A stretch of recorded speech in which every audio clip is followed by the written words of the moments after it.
bonjour.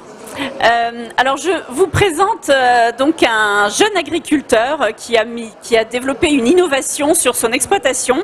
Donc Jérémy Diet, bonjour. Bonjour. Donc vous êtes jeune agriculteur installé à Oudon, en Loire-Atlantique. C'est ça.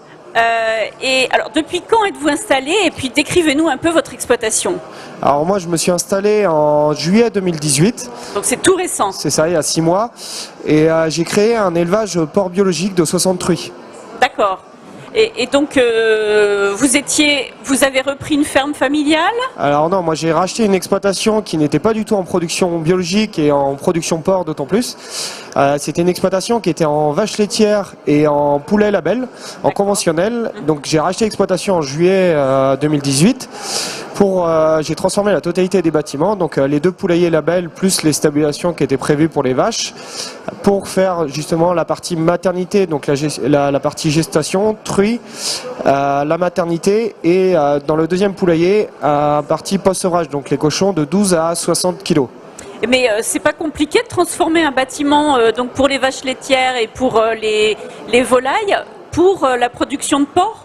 Alors la spécificité en fait du porc bio par rapport au porc conventionnel, c'est qu'en fait tous les cochons doivent avoir accès à des parcours extérieurs, oui. à des courettes en fait. C'est-à-dire en fait qu'il faut qu'ils ont un accès libre à l'extérieur. Donc un bâtiment conventionnel sur caillebotis est très compliqué à modifier et au final un poulailler ou une stabulation qui sont déjà ouverts la plupart du temps sur l'extérieur, en final c'est plus facile à transformer. D'accord. Et alors donc vous avez mis au point un système assez original dans votre exploitation puisque l'alimentation est dédiée pour chaque porc. Expliquez-nous ça. C'est ça. En fait, moi, j'ai construit en plus un engraissement parce que j'avais pas assez de surface de bâtiment, donc j'ai reconstruit un bâtiment neuf.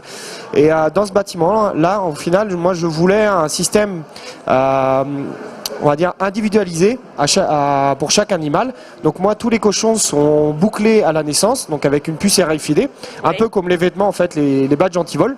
D'accord. Donc qui est individuel à chaque animal.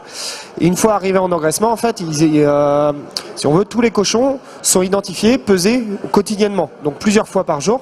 Parce qu'actuellement, en fait, en porc bio, on n'a pas d'identification. Si on va dire les cochons viennent manger, ils sont comme les vaches. Non, voilà, c'est ça, c'est différent parce qu'on a des volumes d'animaux plus importants dans nos exploitations, donc c'est plus compliqué à gérer. Et au final, en fait, les cochons actuellement en circuit, en standard, les cochons viennent à l'auge, mais ils sont une trentaine à manger en même temps. Donc il n'y a pas, on va dire, les dominants mangent plus forcément que les dominés. Donc les gros cochons mangent plus que les petits. Alors, on a ça en image. Donc, voilà.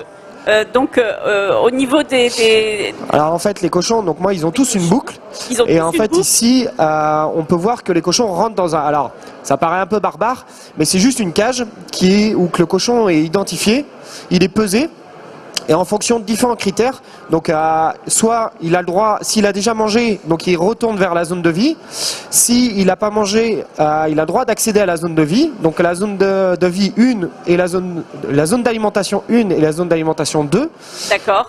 Ou sinon, si j'ai besoin de le trier pour X ou Y raison, ou qu'il a perdu sa boucle, en fait, il est mis dans une zone de tri, ce qu'on appelle une zone de tri. D'accord. Alors donc, sur la photo suivante, qu'est-ce qu'on voit? Hop là. Donc en fait ici, une fois que les cochons ont passé le trieur, donc ils ont le droit de manger. On leur donne 2,6 kg d'aliments par jour, donc de concentré, donc de la céréale, du tourteau, donc colza, blé, orge. Et en fait les cochons viennent se présenter à ce nourrisseur-là. Et à ce nourrisseur-là, ils sont à nouveau identifiés. Donc en fait là, chaque cochon a sa zone d'aliments. Et le cochon, tant qu'il a le droit de manger, donc tant qu'il n'a pas atteint quotidiennement ces 2,6 kg d'aliments, il a le droit, en fait, l'automate lui donne tout le temps à manger. D'accord. Donc voilà, c'est régulé. Et voilà, une fois qu'il a mangé sa ration, le robot arrête de lui donner à manger. C'est ça. Et alors, ce que vous m'aviez expliqué, c'est qu'il y a 2 zones. Il y a une zone pour les porcs, les petits cochons, et les plus gros cochons. C'est ça, en fait. Le trieur, lui, avant, il les identifie, si on veut, par rapport à leur poids. Et souvent, en fait, les dominants sont les gros cochons, comme chez nous. Hein. Il y en a qui mangent plus que d'autres. Ouais. Et au final, les cochons sont triés dans la zone 1 ou 2. Donc là, si on veut, là c'est les gros cochons. Eux, ils ont le droit d'aller ils vont manger un aliment qui est moins riche, donc parce qu'ils valorisent mieux l'aliment. Au final, il y a une deuxième zone d'alimentation, où là c'est les cochons qui sont plus petits, donc dominés. Et au final, en séparant les cochons en alimentation, ça évite en fait qu'à l'auge, les dominants mangent la ration des dominés. Donc du coup, l'objectif c'est d'avoir des lots plus homogènes. C'est ça, exactement en fait.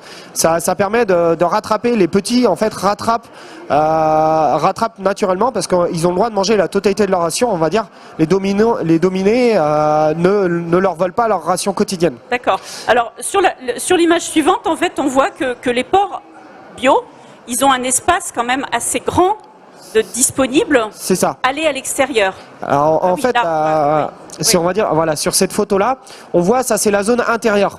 Parce que donc les cochons ont accès à des courettes extérieures. Oui. Et en fait, là, c'est la zone intérieure. Donc, ils ont 1,9 mètre carré de zone de vie intérieure. Ça veut dire, en fait, pour vous donner un ordre d'idée, en conventionnel, la norme, elle est de 0,65 mètre carré par porc. Là, les cochons, rien que sur la zone intérieure, ils ont 1,9. D'accord. Et après, sur la photo suivante, on voit qu'ils ont aussi un accès à l'extérieur. Et en fait, sur l'extérieur, alors ce qu'on appelle une courette, c'est une zone bétonnée, parce qu'on doit récupérer les jus des cochons. Donc c'est une zone bétonnée, mais ils ont 1,2 mètre carré de zone de vie extérieure, en plus des 1,9 intérieurs. Donc en fait, chaque cochon a une disponibilité en fait, de 3 mètres carrés chacun. D'accord.